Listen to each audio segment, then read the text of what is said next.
There we go.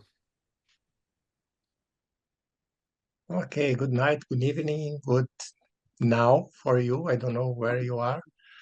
But anyway, I'm really happy to be here and to share this time and space with you. I hope that our main facilitator will come. Uh, but what's the point here? This is the first session of the module 5 in our first year in this formation. And in my opinion, it's quite important to have this module finishing the first year because we will share some very, very essential aspect of our peacemaking practice. And this is also is important because it's part of the history of our lineage. And I wait, Engu can tell you better this history about the relationship with the Zen Peacemakers family community with this sixth Buddha family. And this also, I'm not the best person to talk about the order of disorder. But anyway, um, today, just giving some kind of, oh, Engu sent a message. No worry, I'm waiting for the computer. So maybe the computer is coming, so it's normal. So what's the point here, in my opinion? We are in the third cohort, and I realized that we have like a spiral. So we start with very um, wide approach, like ethics and history and lineage, and then we'll go through this journey, looking for methodologies and some kind of tools. Now, I think that we are in the middle of the path, and then it's important to look for the most important person in this journey, and it's about you. In my experience, in our experiences, many times when we dedicate ourselves, our energy to take care and to deal with social action, it's overwhelming. It's easy to go beyond our limits. And then it's important to remember over and over again that's important to take care about ourselves. And this start with little steps, but it's important to set a motivation to remember always that we can't give what we don't have. In other words, in order to give respect, love, care, compassion, this must start with ourselves. So today our session will be about, we'll go around this topic in many ways, but the most important is the main facilitator is coming. So, the topic today is don't burn out, lightness, laughter, and self-care. And we'll try to share with you in this 1 hour and a half, mostly about your experiences, then concepts. And this, again, is about you. So, in a way, we want to give you a mirror that must be used, if it's possible, every day, every single day. And then let's share. We have the normal format, next week a peer group, and then we have, master. Then we have the interaction forum, and then the council. But here, the topic is about you. It's about self-care. It's about lightness. It's about how to deal with this challenging situation that I think that for 1,000 years we are facing. It's not new. Crisis is not new. Challenge is part of our human life. But now we have the solution. Michelle Engu Dobbs is here, and then you can, you can prepare your questions. I can take care about the easiest ones, and Engu can take care about the difficult ones. Welcome, dear friend. I prepared the soil for your enlightened presence. Yeah, where? So I'm sorry I'm late. I busy day working, and so running home to get to all of you, and it's nice to see so many faces. Wonderful. You guys, have you done, have there been several already modules or yeah, several. Two. Okay, at least four. Wow, four. Oh my God. So this is your fifth module. I'm so sorry. Um, so, and that's amazing. You're still all here. That's really wonderful. So, uh, yes, we're gonna talk a little bit about lightness and oddity. I'm associated with the Order of Disorder, which was Bernie's wonderful group of clowns, misfits, oddballs, and he.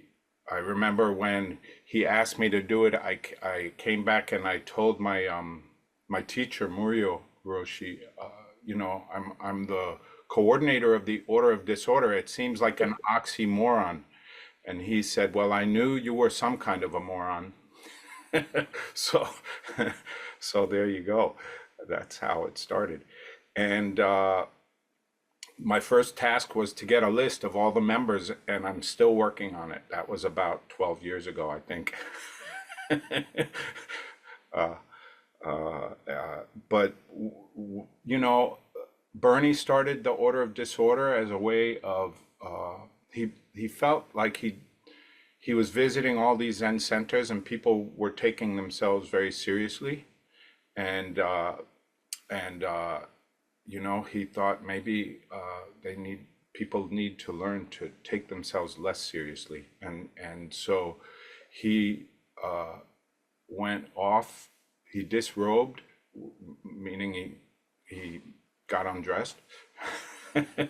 And then he went to Chiapas with a guy that a friend of his had pointed him towards, whose name is Yuhu Moshe, who is a clown and was doing work in refugee camps in Chiapas, and so he saw then an opportunity to create this thing called the Order of Disorder, which by its very nature is disordered. And so we've never been able to find the list of members. We actually believe that everybody's a member, whether they know it or not, or admit to it or not. And we try to go different places. Sometimes we do it in an organized way, but bring some levity, joy, humor, and not taking ourselves too seriously into the world. When when the election happened in 2016, Moshe and I led a workshop at ZCLA the following weekend on clowning. and and and it was like walking into a room full of people that wanted to kill themselves and and trying to laugh, you know. But levity was important then, and it still is now. And as my dear maestro Coho pointed out, it's been thousands of years, that we've had to face this absurd life and find a way, if not to make some meaning, maybe at least to bring some joy. So there's a story I'd like to share. It comes from a book by Norman Fisher, and I think it kind of really gets to the point in some ways of what we do. So once in the Second World War, there was a French surrealist poet named Robert Desnos, who was he was fighting in the resistance. He was a French Jew, and he was caught and sent to the camps. And one day, with a group of other men, he was crowded onto the bed of one of the trucks that transported the prisoners from the barracks and they understood where they were going, the trucks always left the barracks full and returned empty. Um, so no one in the truck was speaking, and the mood was resigned and stricken, eyes lowered, faces grim. And the prisoners slowly and silently descended from the truck, and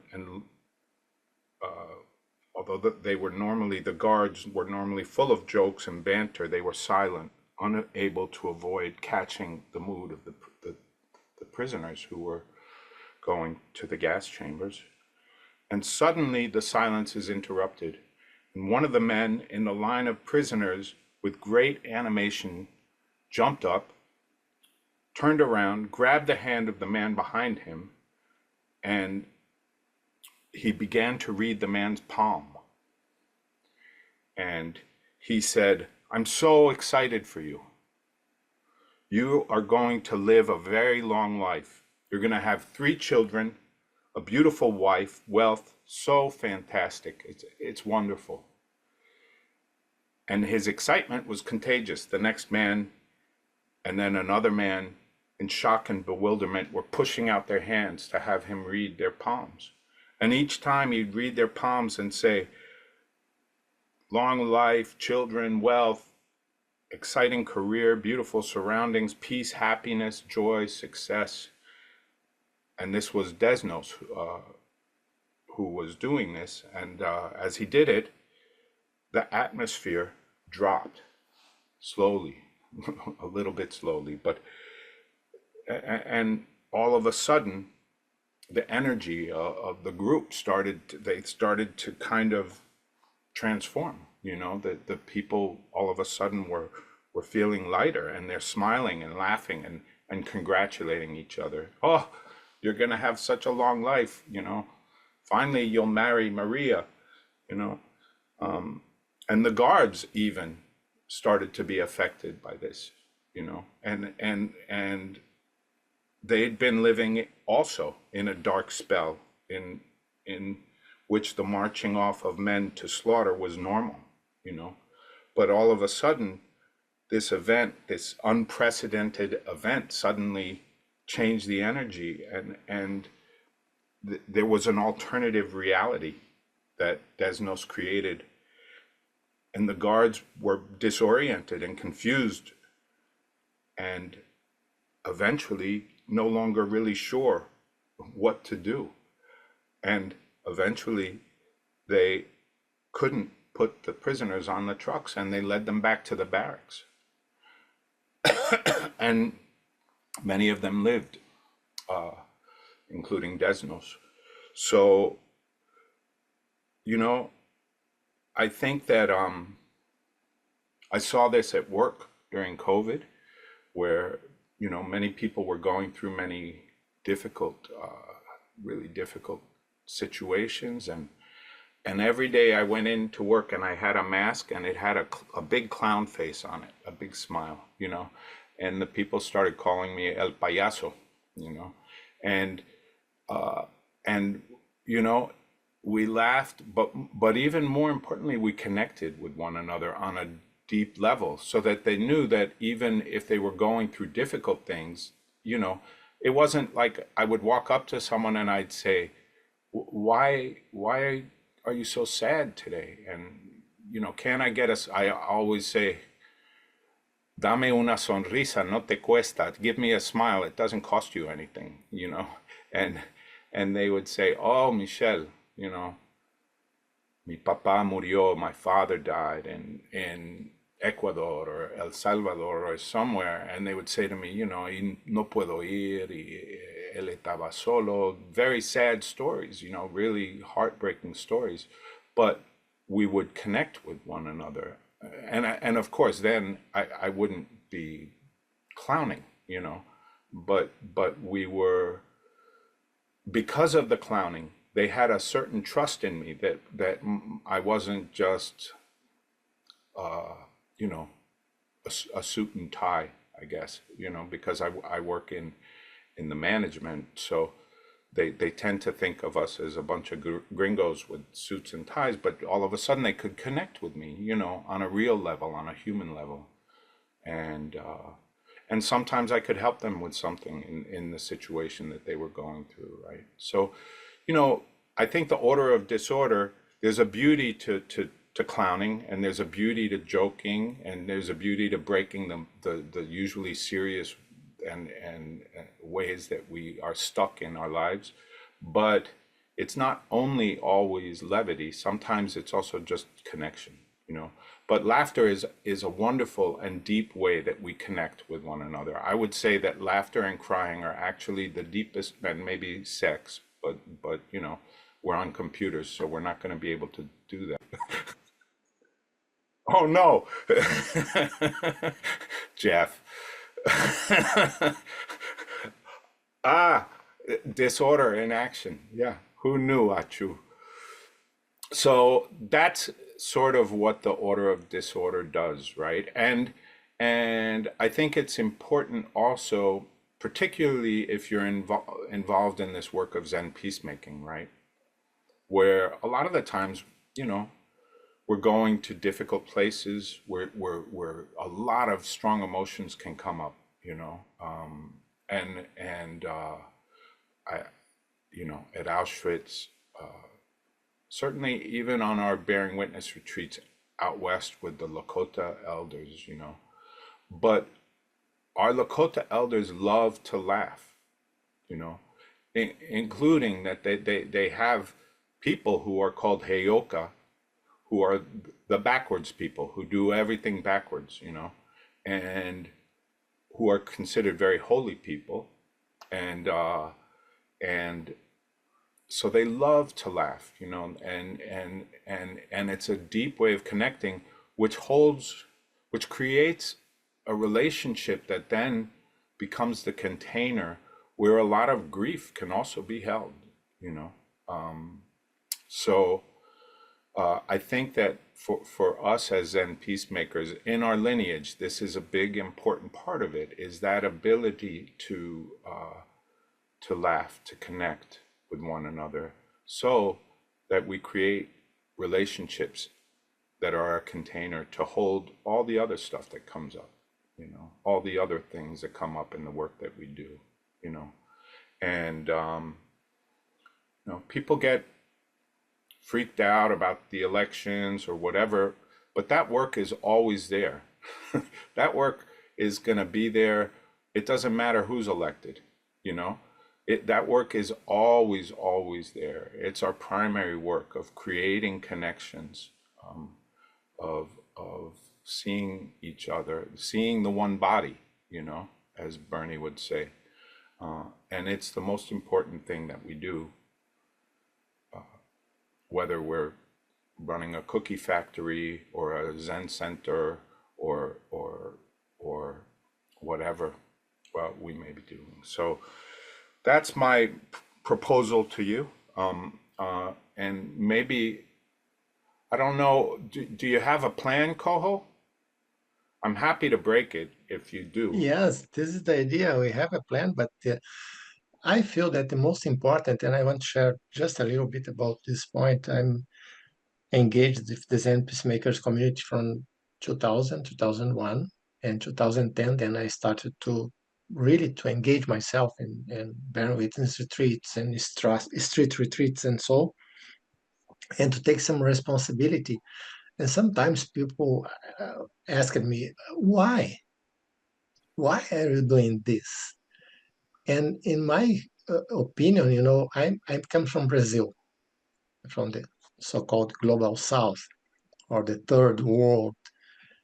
And over there, it's really more important than anything to have good relationships. Sometimes even in a superficial way. Okay, it's true. But in other ways, like giving some volunteer workshops in Sao Paulo, a huge city, you know, 12 million people. And this specific place, Guarujá, is a favela, Islam, 300,000 people. Like almost no conditions, dignity. And then I was there to offer some workshop about new economics and how to deal with this model, so-called economic model, that is so cruel. And, and then going there and staying with these people for 3 days. At the first day, the student that invited me told me, well, professor, we have a problem here. Our place is really simple, is really modest. We don't have beds. And I said to her, in the last 20 years, I have no bed also, no problem. Yeah, but here is it's summer. We have mosquitoes, we have this and that. And then at some point I said, Barbara, we are human beings. Just relax, just relax and enjoy our our living together in your community. And this sense of acceptance is not from myself because they asked nothing about me. They just welcomed me and told me, what do you have for us? And I told them, I'm here to learn and I'm here to just to be with you. And then like a door was open and the children and the teenagers, like it's like to uh, slow down and to have our roles, our titles and all this stuff out of the game. And then it will be easier to have a human contact, a human encounter.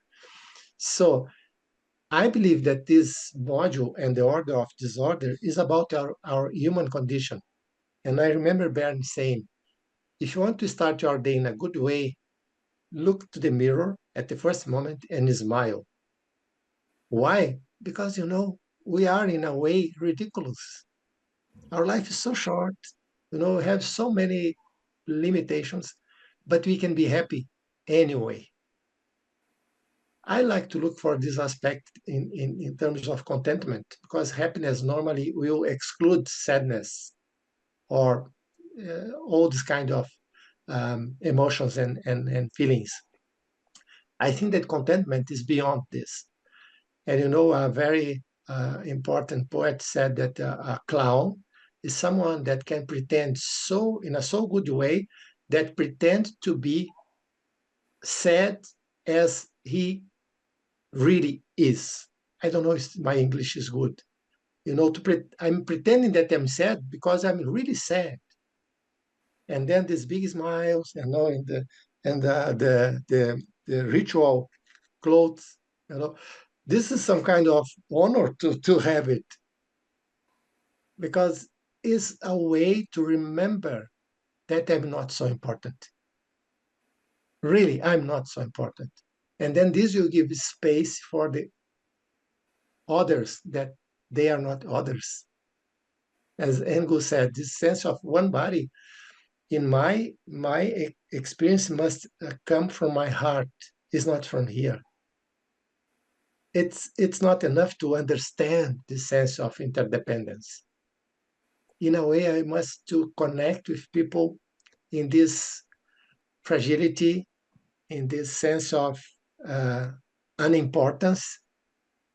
Then is light, you know. And in terms of problems, I like to remember always John Kabat-Zinn. If you are breathing, your life is mostly going well. And many times I forget to give thanks for, my eyes, my capacity to understand. In the last 11 years, I'm working a shelter for autist people. And, from the window of my place, the floor where I work, I can see the Alps, the Swiss Alps. Then in winter, when it's clear, it's like, wow, it's a postcard. And I can bring these human beings and to say, look how beautiful. they can't realize the beauty. Mm. Then every single day, I remember to give thanks to my capacity of appreciating beauty and to feel sadness and to feel the whole range of emotions and human aspects. Or I will pretend to be a human being. It's like half part, you know. I want to be enlightened. I want to be beauty. I want to be all these good things. It's not true. So the best way to deal with this challenge is to just to laugh. It's like this. So why not? And in this sense, I want to take my part of the order of disorder. Engu today is quite organized, but you know we are listening for years of experience, volunteer service, challenge difficult situations, and like Bernie, like Moshe, like many others, bringing some lightness in spaces or situations that are really challenging. And this, in my opinion, is like one of the most sublime kind of arts to transmutate, to how to say this, to transform the mud in a scent of lotus. And then I think that's a big. I will show this will be my how to say my piece of art, but this I received the inspiration from other friend Miko, and then I bought this for special occasions. And then it's important to have some tools like this very rare, very precious. Um, yeah, it's a kind of um, special rope. Are you ready? Yes.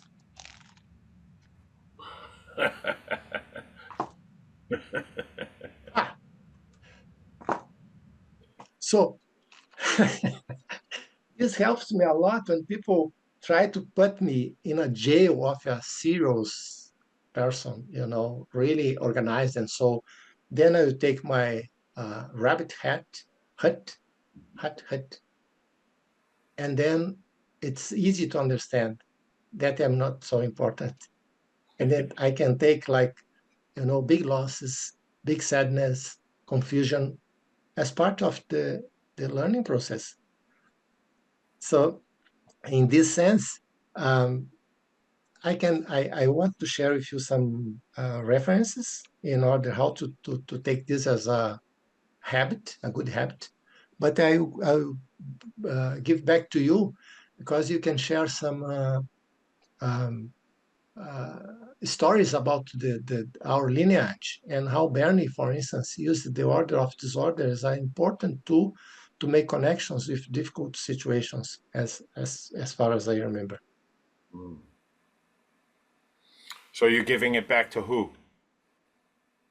Yuhu, You. Engu. Yeah. Yeah. Bernie always carried a clown nose and it's funny because he started doing that, and independently of that, I had been practicing with Murio Roshi for a while, and sometimes we would do kinhin at our old zendo outside. We would do long kinhin, and that's kinhin is an odd practice even without any interference at all. Like you don't have to do anything to make it odder, but but I decided I decided to. I think it was, I forget who it was. There was a story about a teacher who came up and all these people were doing kinhin, and he said, like, is there something wrong with these people? Like, are they, he thought maybe there was something off about the people doing kinhin. But in any case, when we would do kinhin, everyone walking with their eyes down, still practicing their whatever meditative concentration practice they might be doing, right? Working on their koan, counting their breaths. And it was like nobody was looking up, and we'd be walking around, and it was beautiful, and there also life was going on. It was like, come on, like that's not. So I started wearing a clown nose when we would do the Kinhin line, because I think one of my kids had given me a clown nose, and yeah, yeah. So the way that we were a bunch of teachers, and around 2004 or so, went and visited the temples in our lineage in Japan together. And it was a really wonderful trip. And and every day we get in this bus and we drive all around to these different temples. And when we were driving around, I would sit in the back of the bus with Kyo Tezuka, who was a Japanese priest who was translating, and and a bunch of us would talk and start laughing. Barbara and Roland, many wonderful people were on that trip, and that was when Bernie came to me and said, like, you know,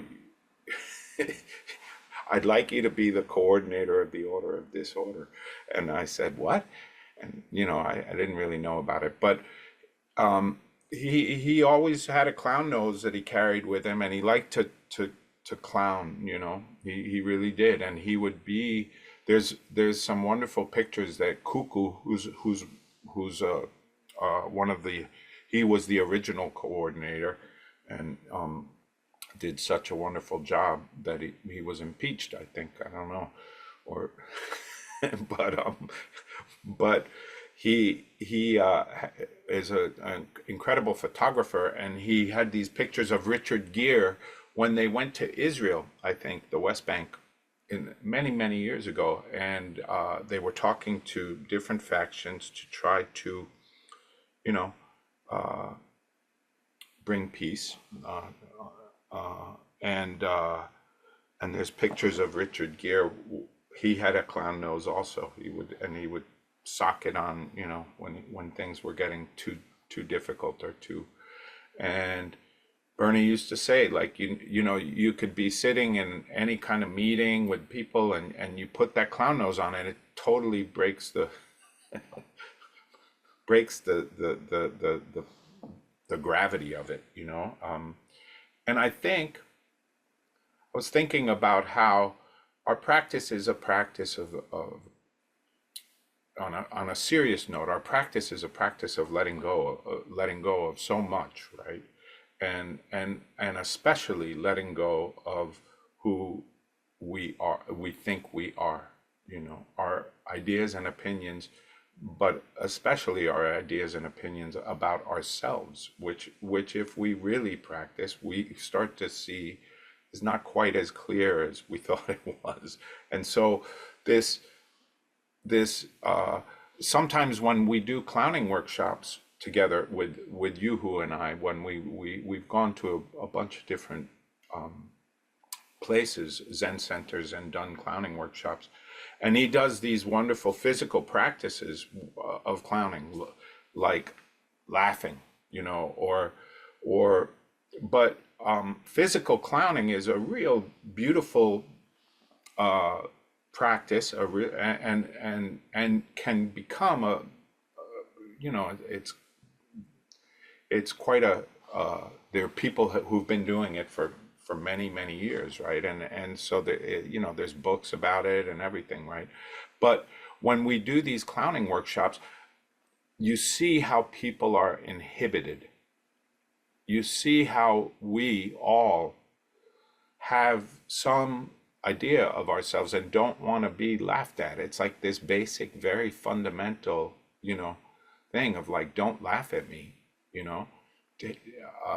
and so the idea of clowning is not to laugh at the other, it's to laugh at yourself, and then have everyone join in, and so you trip, at an inopportune time.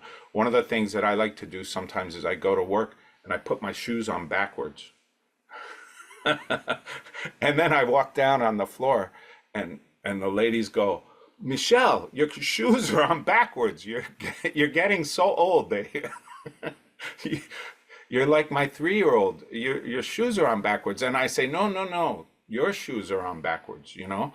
I go, who told you that these are the way I bought these shoes? They come this way. You're supposed to put that, and they're supposed to face toes out, you know? No, no, no. And, you know, one time I was sitting with my mom, and who had Alzheimer's, and she looked down at my feet, and I had my shoes on backwards for her. This was during COVID, and she goes, Michelle, in French, she said to me, you know, your shoes are on backwards. And I said, but mom, haven't you noticed with COVID, everything's upside down? And she said, that's true. And I said, so then if everything's upside down, my shoes are actually on the right way because upside down is backwards. And she smacked me, but I think she hit me with her cane anyway. But you know, it's like a way of breaking, right? I mean, Zen practice is very much about breaking through the delusion that we have of what this world is, what this life is, and seeing it just as it is, you know? And clowning does the same thing. It like knocks you out of, "Heh," you know, what, what this dream that we have about the world, you know, that we live in, and we weaponize against each other. Like, I have the right view of how this world is, you know. Oh, yeah, yeah. So it's good to be, you know, knocked out of that sometimes, and there's lots of ways that you can do it. We have there's a wonderful book that Cuckoo and I did called, I forget what the name of it is. I think it's called, well, we did Are We There Yet? But that wasn't it. Then we did, uh, I forget. Okay, I really do forget. Do you know, Uh, Coho? no, Are We There Yet? Is a serious one. That's a This serious. one, yeah, this is another one that I don't remember also. But just, I think that's important to say, for instance, Cuckoo is Peter Cunningham. The how to say, the secret identity of Cuckoo is Peter Cunningham. I don't Yeah, think he wants people to know. sorry. Next, you're gonna Yoo-hoo tell us is, who Batman is.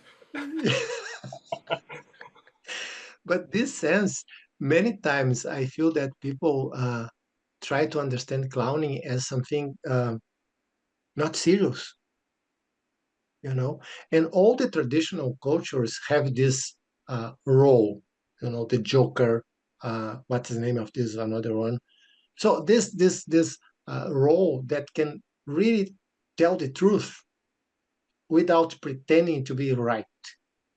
So the idea, as far as I know, and I'm just a beginner in the order of disorder, is to reconnect with this capacity of not trying to be right, but doing our best in order to be happy. This is different, you know. I don't need to be right in order to be happy. I think that even is a big uh, obstacle. Trying to be happy will be like in the way that I can follow to be happy. So, in this sense, I remember, I think that 2 or 3 years ago, I was in the White Pluma Sangha meeting in Germany, and then Yuhu was there, and the coordinator asked for a short workshop. And then he brought us to a dance with garbage sacks, Mm. plastic bags. Yeah.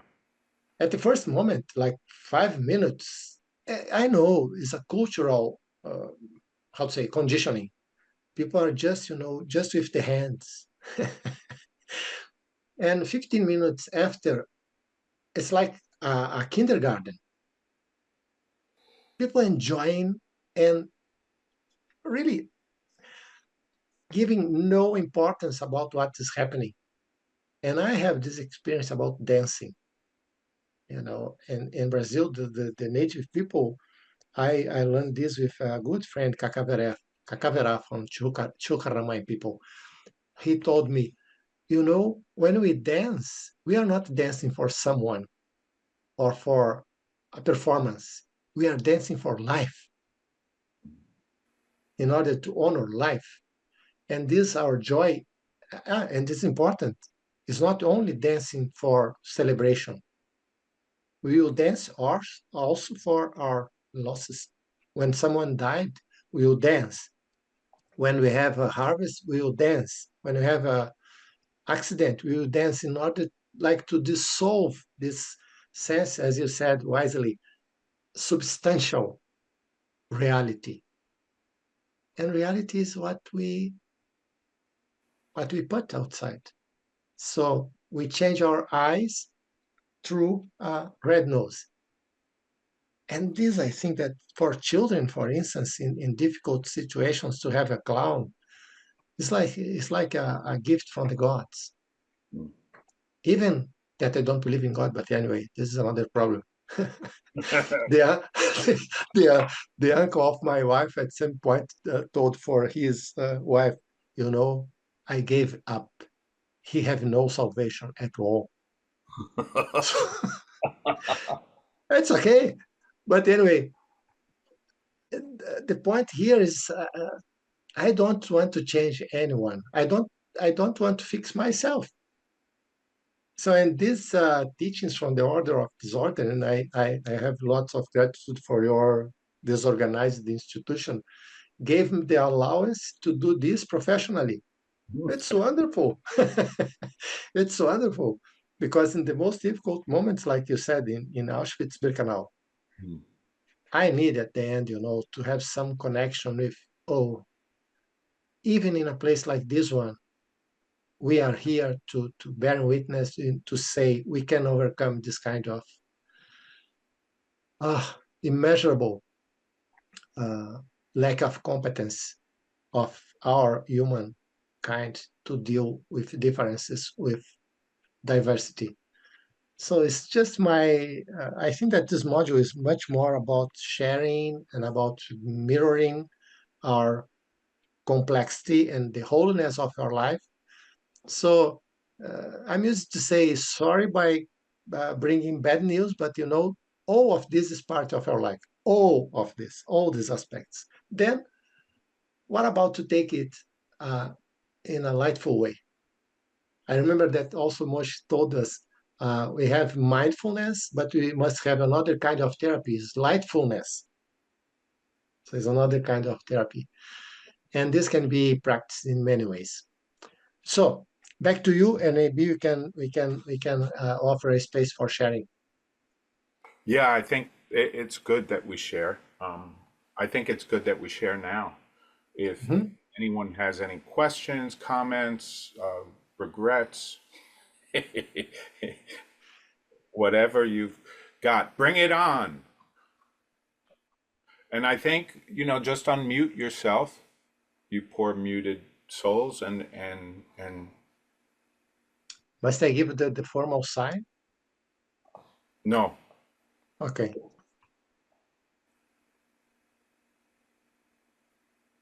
I will do it.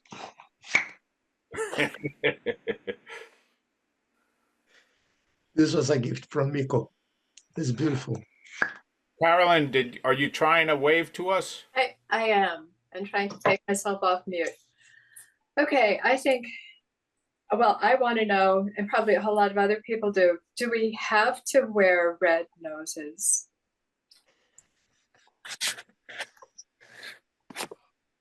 No, absolutely not. I think even Moshe, the clown, doesn't like to wear a nose. Um, he doesn't often wear a nose. Clowning is much deeper than a nose. It's a nose is a big signal to people that, that there's a clown in the room, and sometimes that's good and appropriate. But other times, no. Hopefully you're armed with humor, not with a nose.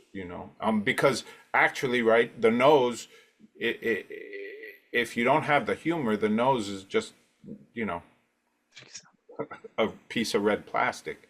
So yeah, yeah.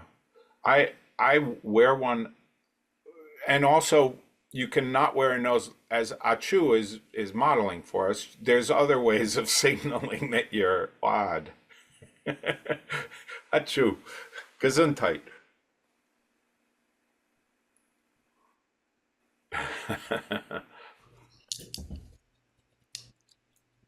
Trickster. This is the name. Thanks, Yara. Yeah. Trickster. Trickster. Yeah.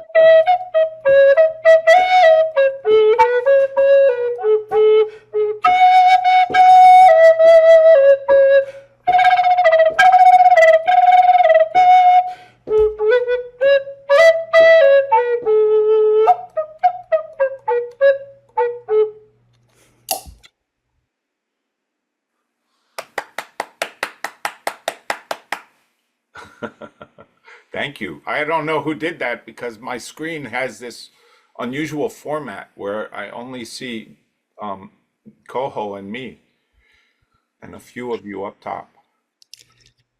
Just as a warning, this was a Kiowa Native American style courting flute. Uh-oh. So does that do something to us where it's like That's up to you. You better stop recording again, Jeff. yeah, please, Jeff. Oh, thank you for sharing that. That was beautiful and playful. Michelle, Jeff, you could probably, where it has all those 9 dots, if you click on that and go to gallery view. Yeah, I'm doing that. Thank you It's so not much. working. Sure. I'm trying. It's funny. My prompts have changed. I have like a new.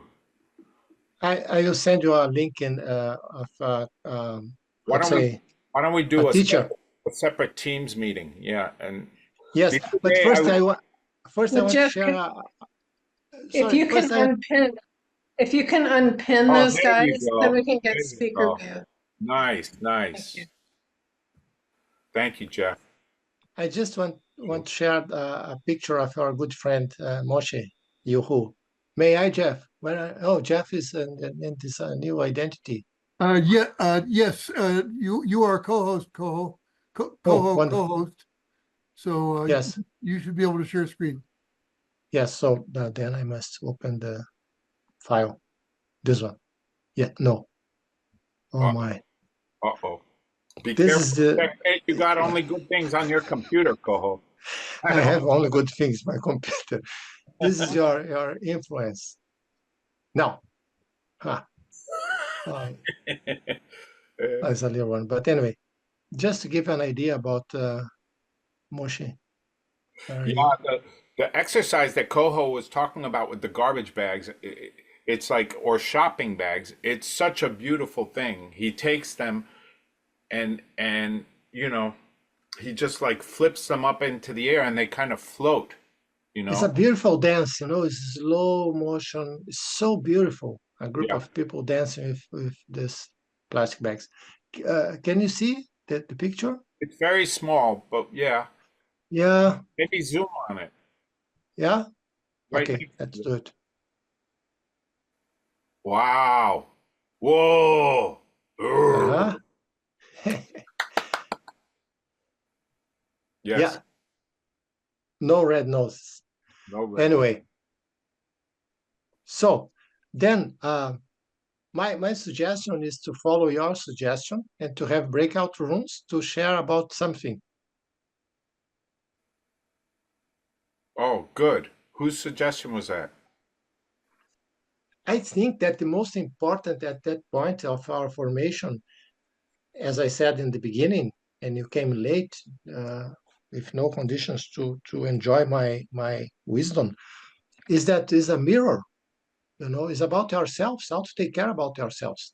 So maybe a good question from this first sharing is where you find the blockings, the hindrances to take care about yourself. What's the point here? I think that's a good starting point, at least in my experience, because I have this difficulty. Oh, it's so good to take care about others, I'm a so good guy. But what about me? It's about my physical condition, my emotions, my relationships, my, how to say, sensitivity to this crazy world. What about myself? What is the point that I can give more attention in order to take care about myself? So maybe just, I don't know, we have 3 people in the breakout rooms, Jeff. Oh, sorry. There we go. How many rooms would you like, Coho? I think that 8 is okay. Then we have like 3 people in each room, or 7. 7? Easy. Yeah. And And then, how Mhm. 10 minutes. But the most important is, please feel free. This is a suggestion. What about taking care of yourself? Are you doing this? And if yes, what is your, how to say, formula recommendation? And if not, what is the blocking? Why not? And then back here, and then Ngu will give you a wonderful methodology to do this. We have 10 minutes to plan. It's okay for you, dear ones? Yes. Then, as always, we trust that Jeff, our master Hachu, we have the right coordinates to teletransport you and to bring you back here. Okay? 10 minutes for sharing about this very difficult topic. How to Okay. take care about myself. Everyone will get an invitation. Michelle and Coho, you'll get one too, but I made it so that you can just ignore yours. So here we go. Yeah, we don't need to do this work. I don't need to take care of myself. Oh, you're welcome to accept the invitation.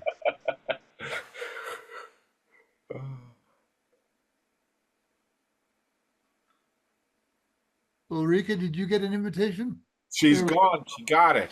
Poof. Poof. You know this quote from Thomas Merton, Coho? Coho, this is a quote from Thomas Merton. You're muted. Thomas Did- Merton said Did this. Thomas Merton say Yeah. that? Yeah, yeah. This is brilliant. This is a Incredible, right? vision. He realized many years ago that I will be muted. Wonderful. Recording in progress. It was very fun. Oh, good. Jeez, I told you guys. What to do? Yeah. Jeff wouldn't let us. He lost his hat too. And he lost his hat. Ay, ay, ay. Ay, ay. No, It's like some characters out of Harry Potter, Jeff. yeah, no kidding. I don't have any of my props today. Oh, Except I do no. have this one, Yeah. Okay, you're actually. my Rakasu. My Order of Disorder Rakasu. I can't see it because of your filter. Yeah, Yeah. let me unfilter. Jeez. Jeez Louise. God forbid we'll get to see what you're having for dinner. Beautiful. No, it's okay. No, it's okay. Oh my God, that's gorgeous. Mondrian. Uh-huh. That's the I one could wear rocks like that. Wow. Bernie gave to me. Hmm. Wow. And I also have one other prop, Coho. You'll recognize this other prop. Maybe. Oh, beautiful. Oh, thanks. I'm really glad. Coho sent, and Babalu, too. It's Omolu. This, if bought for you in Salvador, is a Brazilian, is a Yoruba Orisha. Babalu. Omolu, Oh, like, my. I think I'm sorry. Babalu. Ay, ay, ay. I'm laughing because Michelle, I know what Omalu means. unbelievable. Omolu. Yeah, now it's okay. Yeah. Beautiful. You know, it's the healer Yeah. in the Yoruba tradition. But anyway, okay, let's bring people back. 3 voices, if you want to share. 3 voices. What about your process of taking care about yourself? This is not actually answering that question, but I'm determined because I've been hearing several people say I'm not that important. If I can, when I am not judging and criticizing, in my heart, you each are precious. You may not be that important, but you're really each precious. Thank you, David. I would say each and every one of you is so important, you know, right? This is how I used to teach young men in prison, and I told them everything that will ever happen, you're affecting it, you know. So each of us is so important as a part of the whole, you know, not as Michelle is so important, but Michelle is a manifestation of life, you know, this wholeness, right? This one body. And so each of us is that one, a manifestation of the one body, and beautiful, precious, and very important. So there is a tendency in Zen practice for us to go to confuse no self with I'm not important. And that's not what no self means. You know, no self means you're part of the one self. And so, yeah, you're important. So thank you for sharing that, David. Yes, the same, that Helen. When I say I'm not important, you are not important, is because we are essential. Yeah. We are essential for the whole universe. But the question is to feel myself important. Then I have a wall here, as Michelle said, like taking me out of the one body. And this is not about understanding, it's about to feel the essential importance of not being important as myself. Yeah.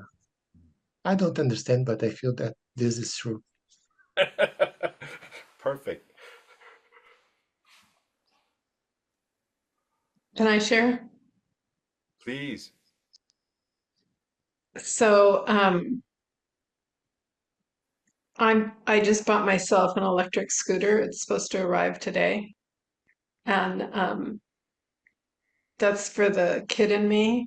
And in our group, I'm really looking forward to it actually. And I was thinking I could get a red nose, and I want to get Coho's rabbit ears. So when I'm riding it, or I'm at, a crosswalk or something, I can just do that and not take myself so seriously, and connect, because I do struggle connecting with others. So I'll let you know how it goes, and maybe Coho, you can tell me where to find those ears. It'll be a pleasure to buy one and send you. You know, this is in the Christmas market here in Zurich. But I love that. yeah, but you know, you must understand that you have more possibilities here. Let me. Okay, But and please be very careful. Like, we don't want you to come back with a broken leg and rabbit ears. Whoa, Rabbit the ears. Oh, disco. wow. Oh, over my helmet. That'll be great. Oh,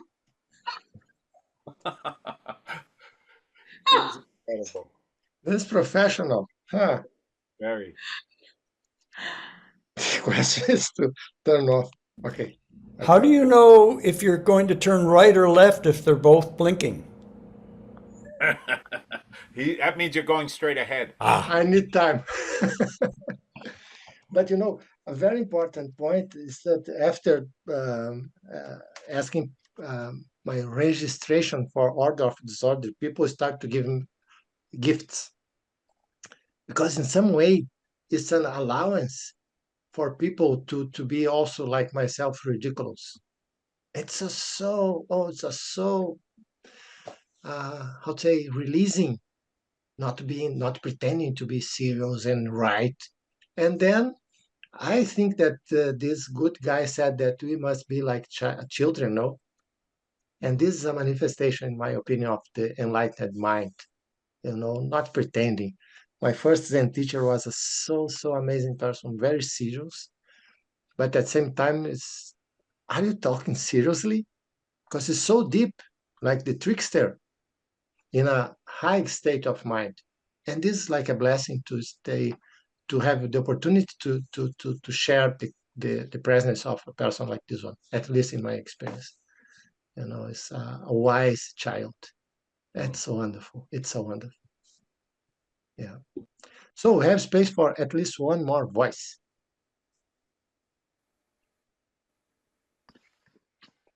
Coho? Mimsy. Yeah. Oh, Mimsy, What- go what- ahead. Okay. Bill, Mimsy. Yeah. So I'm loving what you're saying, and I'm wondering if you could speak to this holding of the the order in the disorder, because things to function in the world need a certain order. And so I'm getting there can be levity in the midst of that, but it's not total disorder. Otherwise, we've got to function as well. So if you or others would like to speak to that, I'd appreciate it. You Thank know, you. I'll share one thing that I think that I don't know, like any time I hear someone say that there's a rule, like that we have to have some underlying order, I'm really not sure, you know?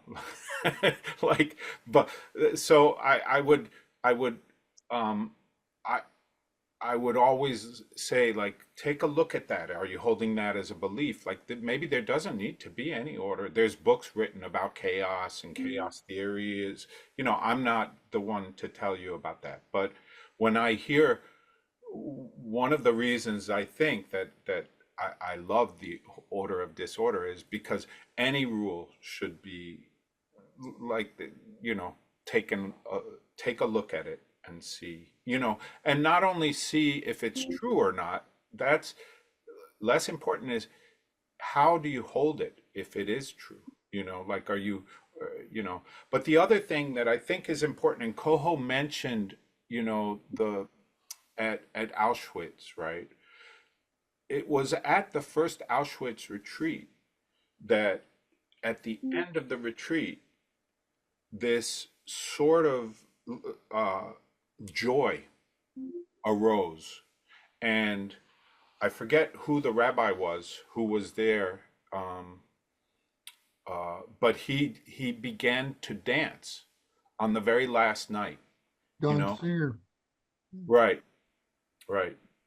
And I remember that Peter Mathewson, my teacher Murio, was so struck by that, he was like, how could anybody dance at Auschwitz, like at the end of this very difficult, but that joy came, that some kind of joy arose naturally,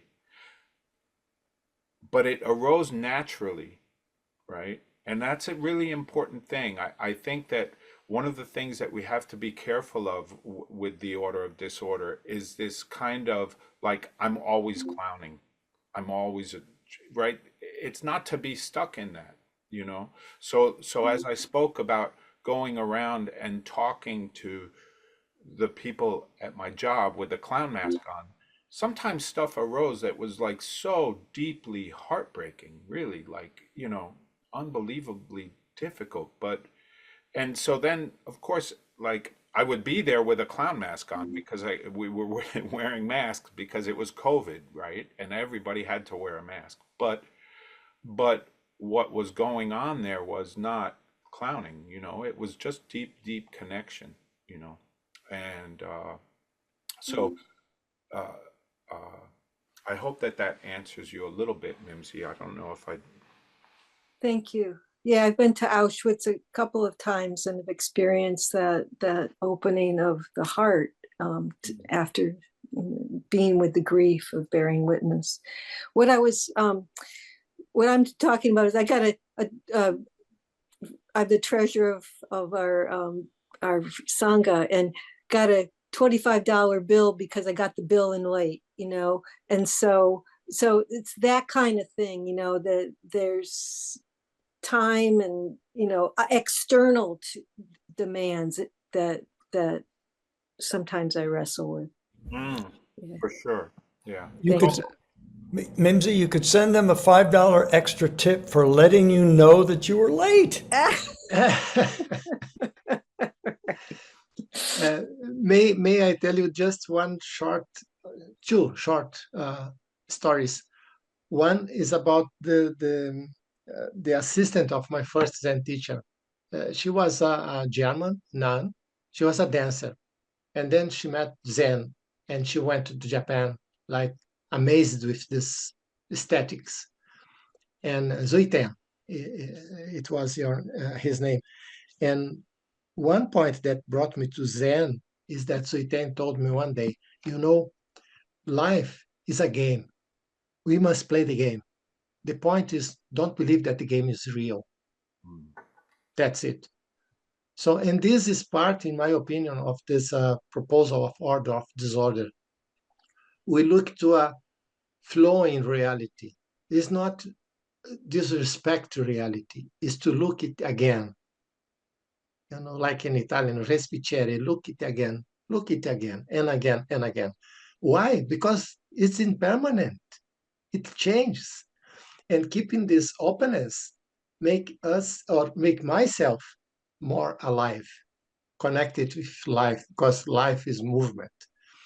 About movement, the day before yesterday, I was coming from the supermarket, and then an old lady was helping a man, big difficulties to walk. And then I asked, do you need help? And she said, yes, you know, I can't help anymore, and he's a very bad situation. And then shortly, this man is a Ukrainian man that was, isolated here in Switzerland. And then I asked, what do you need? And he had lots of difficulties to talk even. So it's a really hard problem, mental problem. But also he was drunk. So locomotion problems, mental problems, and drunk. And then I asked, where is your home? And I said, okay. At some point he asked, what is your name? And I said, my formal name, George. He said, I'm Alexander. So, oh, okay, pleasure to meet you, Alexander. Then, I helped with like a child. And then we walked 15, 20 minutes, and then we achieved the place. It's a shelter. Shortly, I brought him to the room, and I asked the lady, do you have some doctors or some responsible? Yes, there is a administration, but please don't go there. If you tell that he's drunk and outside at that time, he will be, deported. I'm in Switzerland. Swiss people loves rules and order and, and discipline. And then I said, okay, I have a Swiss passport, but I'm Brazilian, back home. No word. Because this is the point, why to follow this rule that I must say that the poor man, I don't know the sadness or the trauma, it's okay. And some people maybe can say, oh, this is not the right way of doing, but I can't do it another way. I just give a hug and say, take good care, and back home. I understand this statement of Engo in this sense. The rules, they are not above our humanity. And at this point of our history, as far as I feel the reality, looking for the news, we must go back to the essential nature of humanity. Some kind of, I would say, guidelines must be respected.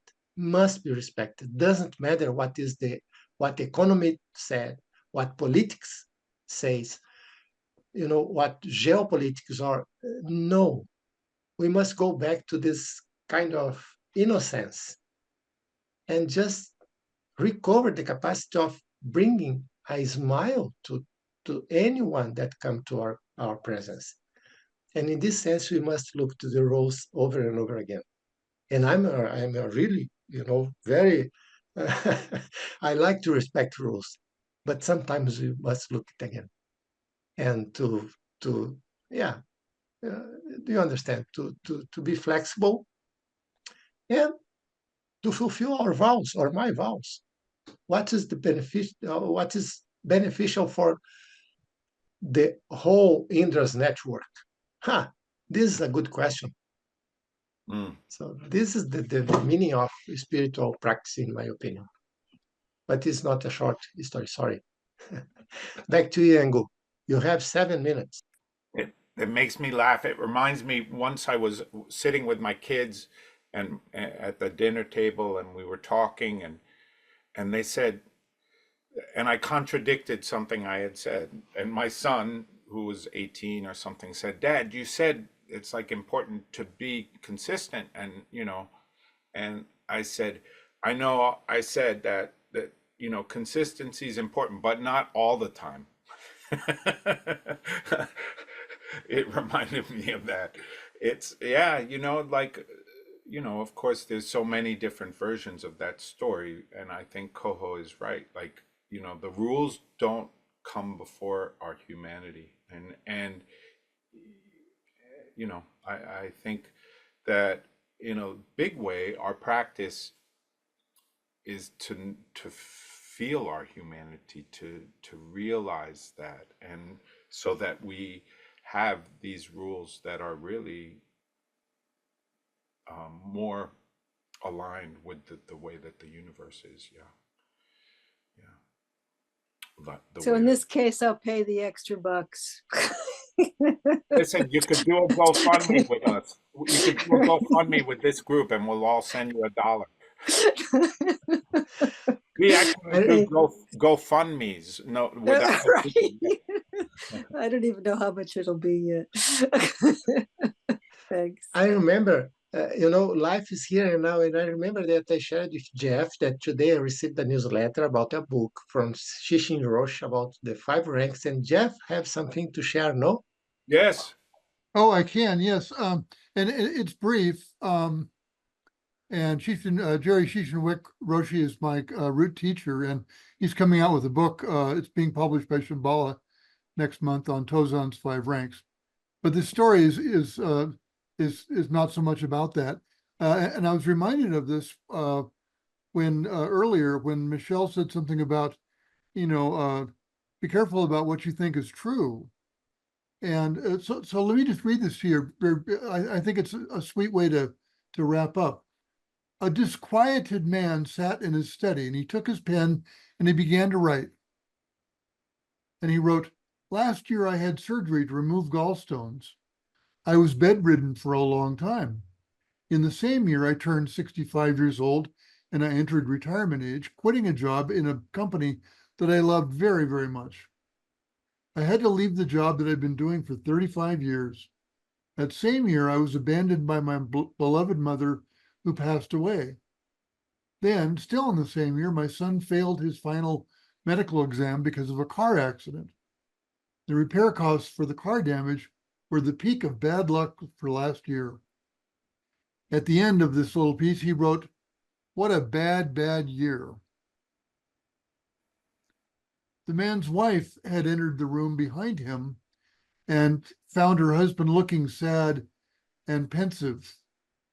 And she saw what he'd written, and slowly she backed away out of the room. And 15 minutes later, she came back in and put down a piece of paper with the following written on it. Last year, my husband finally managed to get rid of his gallbladder, which had been making his stomach hurt for years. That same year, he was able to retire in a healthy and happy condition. I thank God that he has been given the opportunity to work and earn for 35 years to support our family. But now I'm grateful that my husband can spend more time doing what he really loves, which is writing. In the same year, my 95-year-old mother-in-law returned to God in peace and happiness without any pain. Still in the same year, God protected my son from a terrible accident. Our car was seriously damaged, but my son survived without any ill effects. And in the last sentence, his wife wrote, "Last year was a year full of extraordinary blessings from God, and we spent it full of wonder and gratitude." The man read this and he had a different perspective as a result of what his wife had written. And he was happy, and it gave him the energy to start a new writing project. And his very first sentence was, "In this life, we must understand that it is not happiness that makes us grateful, but it is gratitude that will make us happy." So it's about the perspective. I wanted to share that with you. I thought that was beautiful. Thank you. Yeah. Yeah.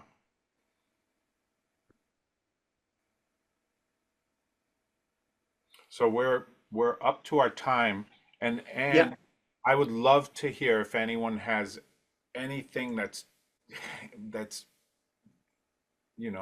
still there. Do you have a doubt? Do you have a joy?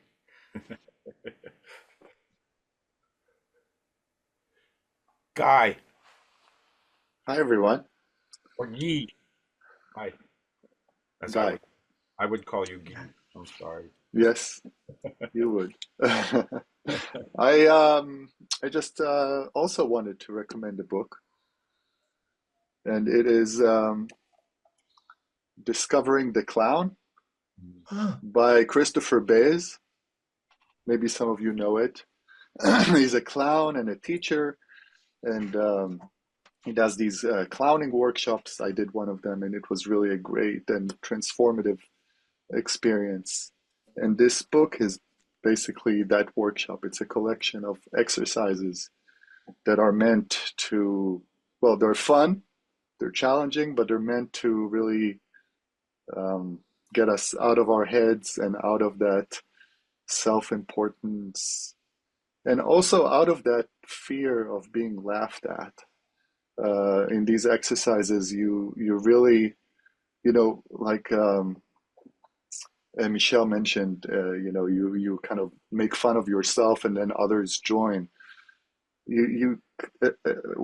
As you are doing that, you realize that you're making people laugh, and it doesn't matter how you do it, and if they are laughing at you or whatever. You're making people laugh, and it's a great gift. Yeah. Thank you. May I throw in one more book? Very brief. I don't remember the title, or I don't remember the author. I think his last name is Donaldson. I love that book. The Heart of Play. That book, I don't know it. he devoted his whole life to play. He would go into prisons and put a mat down in the yard with all these folks who were there because of murder and all sorts of things, and he would invite people to come and play with him on the mat, to wrestle playfully. He played with wolves. He played, anyhow, he's an amazing person who just devoted his life to this incredible creative play. Thank you. dear friends, may I ask you, just put these books in our hive, then more people can take the benefits. And our time is over. So next week we'll have the peer groups. I hope that we'll send you some prompts. But the main idea is please look at this module as a sharing of our practice. And always remember, I think that Engu is here, that this man is doing this for many, many years. Here, okay, somewhere, as Michel Engu adopts. It's not about theory, it's about a spiritual practice. And I hope that we can share more. And I hope even more that we can meet each other in a retreat and then to share some, exercise and practice of lightfulness. Yeah, this is my part for today. Thank you so much, Engu. I know that it was difficult for you to come today. And Jeff, always, thanks for your kindness and your efficiency. Like, light way to be efficient. This is the very important aspect of the order of disorder. Yeah, Before we go, can we have everybody open their microphone and we make absolutely. a joyful Yes. joyful noise? And a backwards bow, which is part of, we call them swab. Here's how you do it. Thank Thank you. Thank you so much. Bye. Thank you all. Everybody. Bye. Here, bye-bye. Bye. Oh, so beautiful. All right, buddy. See you, Michelle. Yeah, I love you. I I'll love you talk- too. Have a good weekend, my friend. Thank you. Bye. Okay. Bye-bye.